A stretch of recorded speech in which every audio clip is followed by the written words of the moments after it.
Dua momok menakutkan yang membuat Jokowi lengser dengan rasa bersalah. Bukan Anies, PDIP pilih Pramono Anung dan Rano Karno.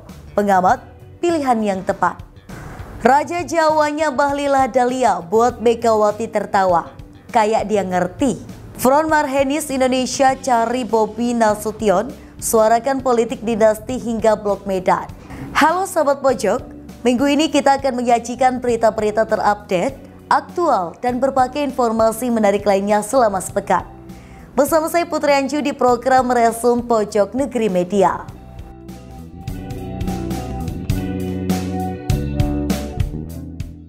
Di akhir masa jabatannya, Presiden Joko Widodo justru diselimuti dua hantu besar yang menggentayangi perekonomian Indonesia. Hantu tersebut berupa defisit transaksi berjalan serta kondisi investasi langsung yang makin menipis. Kinerja Neraca Pembayaran Indonesia atau NPI juga masih mencatat defisit. Berikut informasi selengkapnya.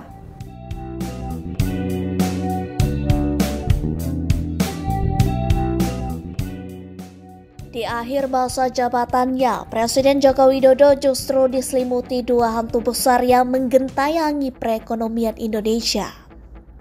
Hantu tersebut berupa defisit transaksi berjalan serta kondisi investasi langsung yang makin menipis. Kinerja Neraca Pembayaran Indonesia (NPI) juga masih mencatat defisit. NPI pada kuartal 2 2024 menunjukkan perbaikan dengan mencatat defisit 600 juta US dollar, lebih rendah dibandingkan dengan defisit 6 miliar US dollar pada kuartal 1 2024. Kendati defisit NPI mengecil, tetapi hantu defisit transaksi berjalan dan menipisnya surplus pada investasi langsung justru memburuk.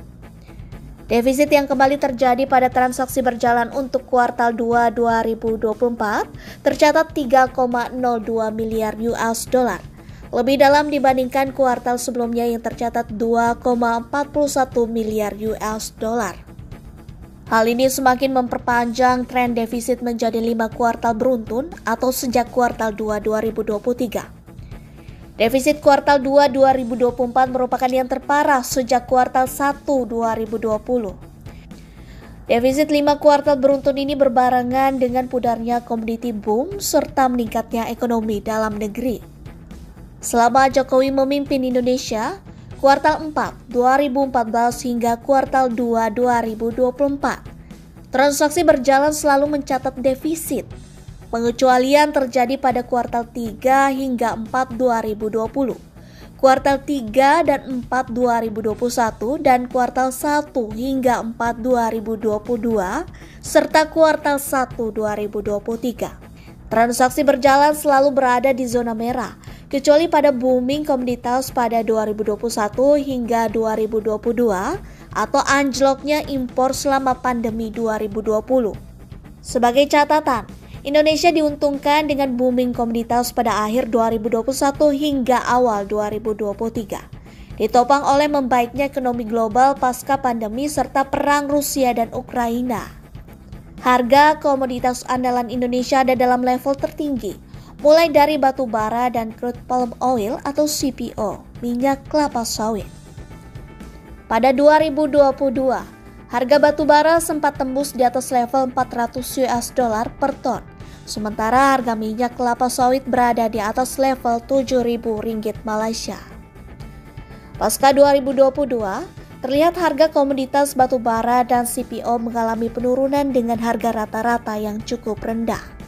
Dilansir dari Refinitiv, sejak awal 2024 hingga 22 Agustus 2024 saja, harga rata-rata batu bara tercatat sebesar 134,56 US dollar per ton.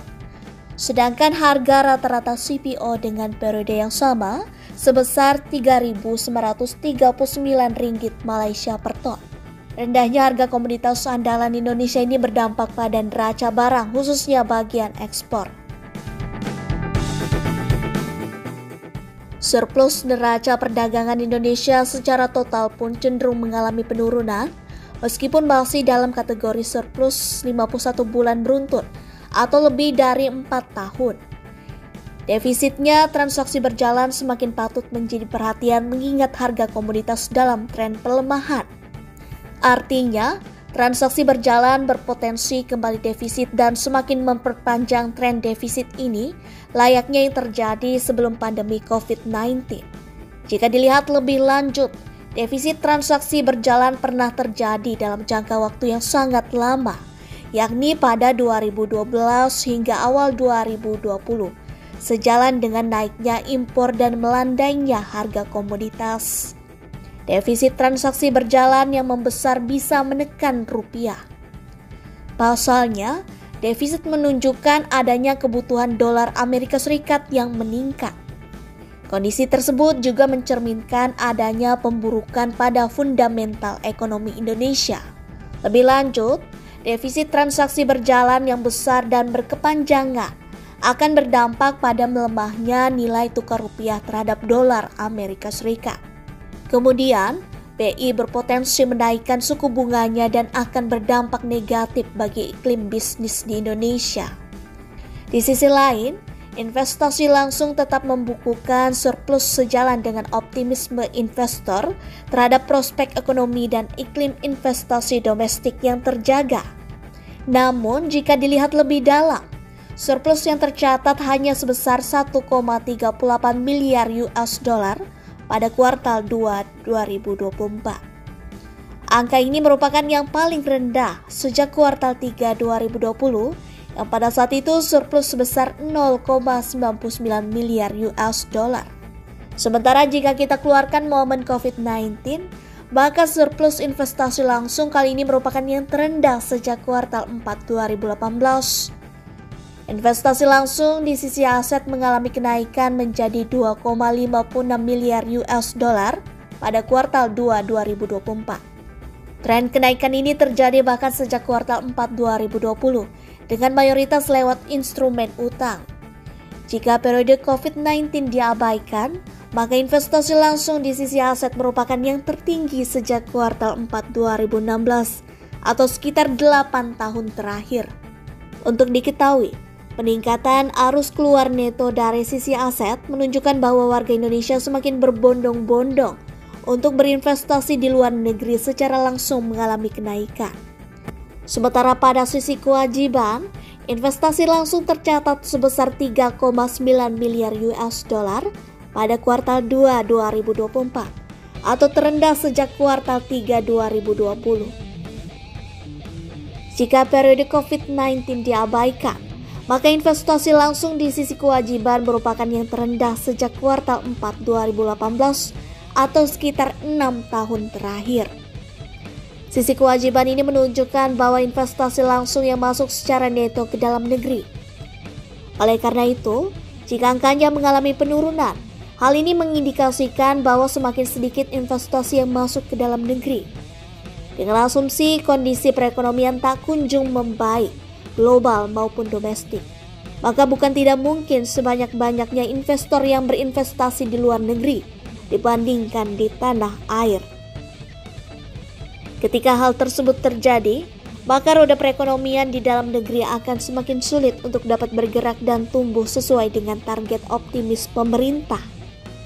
Semakin berkurangnya surplus pada sisi kewajiban, maka ini mencerminkan minat investasi yang menyusut.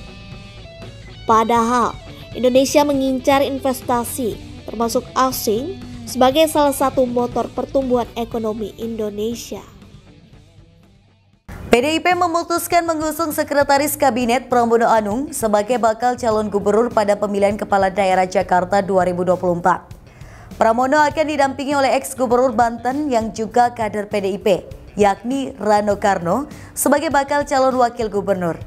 Keduanya disebut akan langsung mendaftarkan diri ke Komisi Pemilihan Umum atau KPU Jakarta.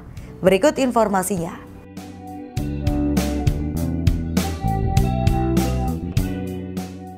Bendahara Umum PDIP, Oli Dondo Kambe mengungkapkan, partainya memutuskan mengusung Sekretaris Kabinet Pramono Anung sebagai bakal calon gubernur pada pemilihan kepala daerah Pilkada Jakarta 2024.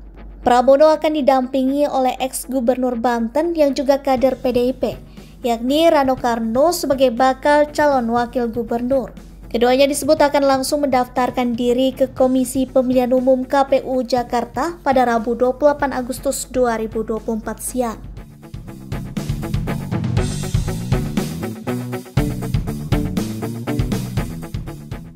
Oli menegaskan, DPP PDIP tidak akan mengumumkan pencalonan Pramono dan Rano secara resmi, seperti calon kepala daerah lainnya yang telah diumumkan sebelumnya.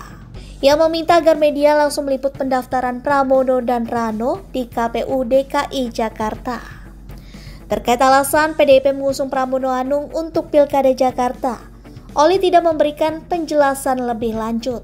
Keputusan PDIP untuk mengusung Pramono terasa mengejutkan, sebab PDIP disebut-sebut akan mengusung Anies Baswedan di Jakarta. Sinyal soal Anies diusung oleh PDIP pun menguat setelah mantan Menteri Pendidikan itu sempat berkunjung ke kantor DPP PDIP di Menteng, Jakarta Pusat pada Senin 26 Agustus 2024. Dalam kunjungannya itu, Anies bertemu Rano Karno yang digadang-gadang sebagai pendampingnya. Namun, Anies ternyata batal diusung PDIP. Terkait hal itu, pengamat politik dari Universitas Al-Azhar, Ujang Komarudin menilai bahwa keputusan untuk mengusung Pramono di Jakarta adalah hak dari PDIP. Ujang mengatakan, PDIP merupakan partai yang kerap mengutamakan kadernya untuk diusung sebagai calon kepala daerah dan wakil kepala daerah.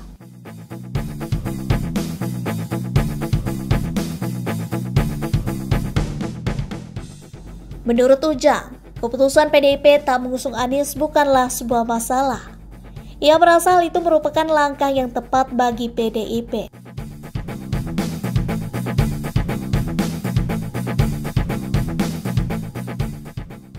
Ujang menilai, langkah PDIP mengusung Pramono dan Rano merupakan sebuah pertaruhan meski upaya untuk memajukan kader sendiri merupakan hal yang positif. Pasalnya, Pramono merupakan sosok yang tak masuk perhitungan sebagai calon pemimpin di Jakarta dalam sejumlah lembaga survei. Di sisi lain, Ujang merasa PDIP tengah mendorong Pramono Anung yang belum punya elektabilitas untuk diuji coba bertarung pada pilkada. Hal itu dilakukan untuk melihat sejauh mana kekuatan dari kader internal PDI Perjuangan pada pilkada.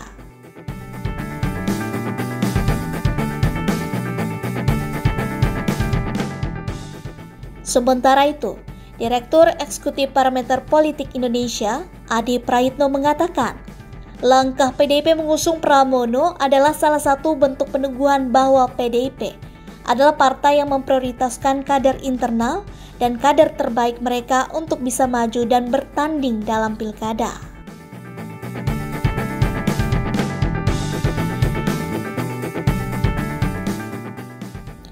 Menurut Adi, kontestasi pilkada bagi PDIP merupakan ajang penokohan dan ajang memuliakan kader-kader partai yang dinilai sangat layak dan pantas untuk bertanding. Adi menganggap, tak jadinya PDIP mengusung Anies bisa terjadi karena faktor luka politik pada Pilkada DKI Jakarta 2017 lalu.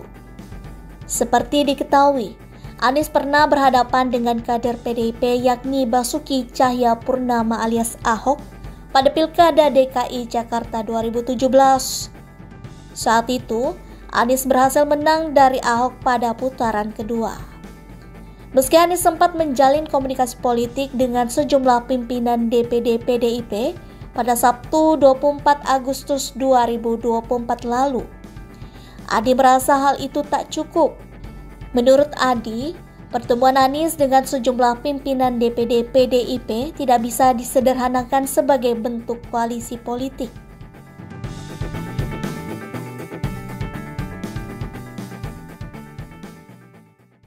Ketua Umum Partai Golkar Bahlil Lahadalia merespon mengenai siapa Raja Jawa yang dimaksudnya bisa membuat celaka jika berani bermain-main dengannya. Bahlil mengaku hanya bercanda mengenai Raja Jawa. Berikut informasi selengkapnya.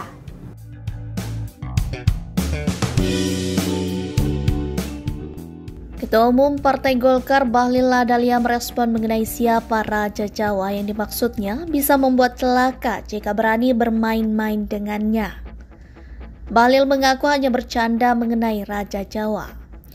Dia tidak membeberkan siapa Raja Jawa yang dimaksud. Raja Jawa yang disebutkan. Oh enggak, candaan politik aja, candaan politik itu, bukan statement politik ya. Artinya banyak kapan sih Pak meningkat Mas Gibran? Canda politik. Sebelumnya, Bahlil Lahadalia menyinggung Raja Jawa di dalam pidato perdananya setelah resmi terpilih sebagai Ketum Golkar yang baru pengganti Erlangga Hartarto. Bahlil meminta para kader tidak bermain-main dengan Raja Jawa jika tidak ingin celaka. Hal tersebut Bahlil sampaikan dalam Munas ke-11 Golkar di JCC Senayan, Jakarta, Rabu 21 Agustus 2024. Jadi kita harus lebih paten lagi. Soalnya Raja Jawa ini kalau kita main-main celaka kita. Saya mau kasih tahu aja, jangan coba-coba main-main di barang ini. Ini, waduh, ngeri-ngeri sedap barang ini, saya kasih tahu. Ia lantas mengungkit dampak jika ada pihak yang mencoba main-main dengan si Raja Jawa. Akan tetapi, Bahlil ogah membukanya di depan umum. Pernyataan Bahlil soal Raja Jawa membuat Ketua Umum PDIP Megawati Soekarno Putri tertawa ngakak. Megawati mengaku tertawa ketika hendak sarapan usai mendengar pernyataan Ketua Umum Partai Golkar Bahlil Lahadalia yang menyebut keberadaan Raja Jawa. Megawati mengaku ia menanyakan kepada bawahannya mengenai apa saja berita yang dimuat koran-koran di media massa. Salah satu bawahannya kemudian meminta Megawati mendengarkan pernyataan Bahlil yang menyebut keberadaan Raja Jawa dan meminta agar hati-hati kepadanya jika tidak mau celaka. Megawati mengatakan, ujaran terkait keberadaan Raja Jawa itu tak ubahnya sebuah kegilaan. Presiden Republik Indonesia kelima itu pun mengaku sarapan sembari tertawa dan berseloroh ingin berkenalan dengan sosok Raja Jawa yang dimaksud Bahlil. Mega juga mempertanyakan pernyataan Bahlil bahwa sejak kapan terdapat sosok yang disebut Raja Jawa. Padahal pernyataan itu telah didengarkan banyak orang. Yang saya ketawa pagi-pagi ini, karena ini bener ngomong kan, denger itu apa ngomongnya Pak Bahlil itu toh, iya toh. Jadi pagi-pagi saya mau sarapan, saya biasanya langganan banyak koran. Terus udah gitu kan saya selalu nanya apa beritanya. Ibu mesti dengerin. Ini Pak Bahlil ngomong. Terus saya ketawanya gini. Dia ngomong Raja Jawa kan. Terus maksud saya yihnya ini gini. Kayak dia ngerti artinya Raja Jawa gitu. Karena dia kan dia orang mana sih, NTT apa mana tuh? Oh Banda Naik. Oh gitu. Makanya saya langsung sambil sarapan ketawa. Bilang ada Raja Jawa. Terus aku mikir, aku mau kenalan juga deh sama Raja Jawanya. Loh iya dong. Sejak kapan ada Raja Jawa? Awas lu ya kalau nanti dipelintir-pelintir lo. Lo emang bener toh? Semua orang juga denger. Kapan ada Raja Jawanya? Nah, apa enggak gile? Aduh apalagi Toyo, mana dia sih tadi. Front Marhainis Indonesia atau FMI menggelar aksi teatrikal yang menampilkan penderitaan rakyat akibat politik dinasti di depan kantor Wali Kota Medan, Sumatera Utara. Aksi teatrikal ini menjadi simbol politik dinasti yang ada di negara ini. Berikut informasinya.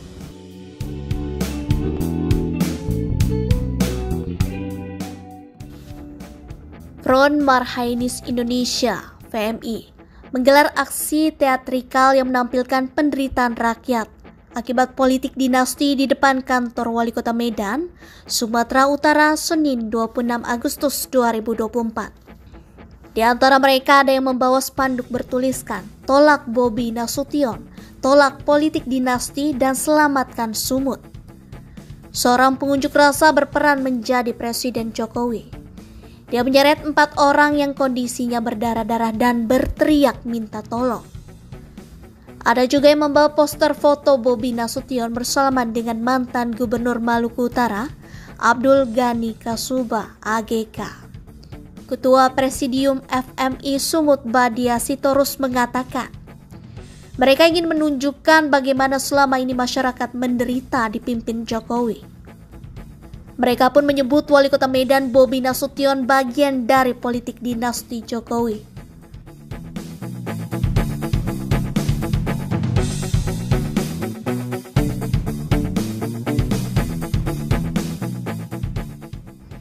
Dia juga menyoroti dugaan keterlibatan Bobi Nasution dalam blok Medan. Istilah ini muncul saat sidang perkara korupsi perizinan tambang dengan terdakwa AGK. FMI meminta aparat hukum menangkap Bobi bila terbukti terlibat. Hampir 1 jam lebih berorasi, Bobi tak kunjung muncul. Masa akhirnya membubarkan diri. Bobi Nasution saat diminta komentarnya soal namanya disebut-sebut terkait dalam blok Medan hanya menjawab singkat. Komentarnya sama dengan apa yang sudah disampaikan sebelumnya.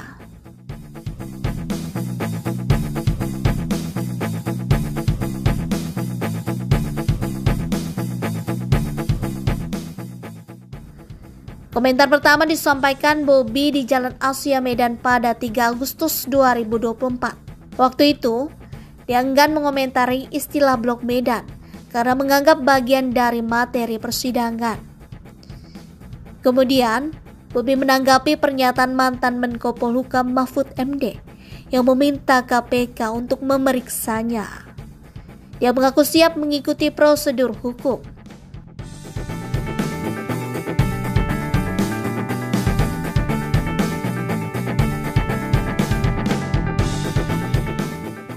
Sehat-sehat kita, banyak uang nggak sehat, nggak ada gunanya. Tuntutannya tangkap si Bobi karena jelas dalam dugaan terpidana mantan provinsi gubernur Maluku Utara, namanya disebut, bertanggung jawab dia. Itu salah satu tuntutan kita. Yang kedua, jangan paksakan dirinya kalau tidak mampu. Barangkali itu. Jadi apa dia? Nah, hari ini gerak materialnya kita lihat, dia mau jadi gubernur. Itu mau jadi gubernur dia. Ya, selesaikan aja dulu Medan dulu dengan ini. Gak usah cawe-cawe kayak mertuanya. Gak pas lagi. Rakyat gak bodoh lagi. Itu dia. Bang, kita menampilkan foto Bobi Nasution salaman dengan AGK. Itu maksudnya gimana? Ya, memang benar. Bahwasanya dia pun sudah ketemu dengan AGK. Jadi gak mungkin juga AGK itu bodoh. Dia ingin menjadi raja di atas segala raja di bangsa ini. Dan waktu tidak asing minum, Jokowi tidak peduli. Rakyat lapar, rakyat haus, rakyat ingin kebebasan. Tapi Jokowi memulangkan kita kembali ke penjajahan. Pilihan negara adalah manifestasi keinginan rakyat. Untuk memimpin bangsa ini, kita menolak keras tindakan Jokowi. Tanggap Bobi. Dinasti, adili Bobi Nasution. Tolak keluarga Jawa di Sumut. Dia ingin menjadi raja di atas segala raja di bangsa ini. Dan waktu tidak asing minum, Jokowi tidak peduli. Rakyat lapar, rakyat haus, rakyat ingin kebebasan. Tapi Jokowi memulangkan kita kembali ke penjajahan. Itu tadi berita terakhir selama sepekan ini. Nantikan berita lainnya di web kami di pojoknegeri.com dan di channel YouTube Pojok Negeri Media. Jangan lupa untuk komen, like, dan subscribe channel kami. Kami undur diri, sampai jumpa di Rason pekan depan.